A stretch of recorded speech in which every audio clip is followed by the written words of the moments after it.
question. Yes. So, I mean, the musicians aside, the groups aside, and it's a pretty fantastic list there. I think the art stands on its own as being excellent work. And I can tell you, I've spent hundreds of hours looking at these images growing up. You know, in my collection, you know, of vinyl, and being completely inspired, somehow entered into my psyche and probably encouraged me to go to art school, you know, in some way because it's that good. Thank you. Thank you. But beyond the flattery, the work is completely. Keep going? I have two questions. I mean, this is like AI before AI. You know, the fantasy landscapes are so they inspire you to dream, right? They're whimsical in ways that make you think, well, what is that, right? What is? Well, I had one other question inside of the question is, what is that in Grace Under Pressure? I've always wanted to know what that chunk of stuff is flying in between the sky and the water. Well, it was, you know, the whole idea of I mean, we don't have it here, but Moving Pictures had 3 arches in the Parliament buildings that was standing in for the art gallery that I wanted.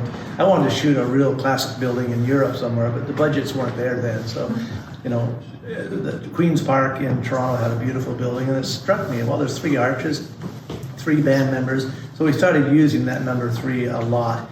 The 3 balls being juggled in that image there.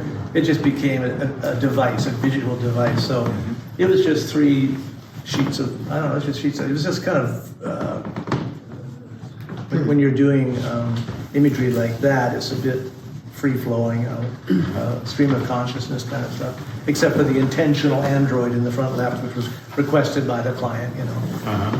Yeah, so it's not sky, not water, but something. Well, it was Grace Under Pressure was the title, and I wanted to do like a Mark Rothko kind of real kind of abstract, because both Neil and I were big fans of ECM's covers from Germany when Keith Jarrett and people like that were doing interesting covers. So I wanted to do something that had like a sky that was kind of a little bit urgent and violent looking, and then the more peaceful tonality in the bottom, and just 2 planes of color. We both liked it, and we were drinking some obscenely expensive Armagnac that night, I remember. And as the evening progressed, he started getting a little more literal. Said, "Why don't we have a storm and have a fluid kind of treatment for the Grace Under Pressure?" So, you know, he's the client, you know. So I ended up painting it as we discussed. Yeah.